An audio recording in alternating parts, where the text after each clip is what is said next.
స్నేహితులు ప్రతి ఒక్కరి జీవితంలో ఎంతో ప్రాముఖ్యమైన పాత్రను పోషించేవారు.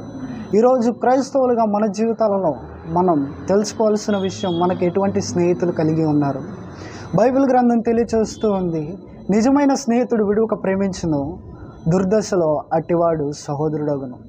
ఈరోజు మన జీవితాలలో 100 మంది స్నేహితులను కలిగి ఉండడం గొప్ప విషయం కాదు, కానీ ఒక సహోదరుడు లాంటి స్నేహితులను కలిగి ఉండడం ఎంతో మేలుకరమైన విషయము.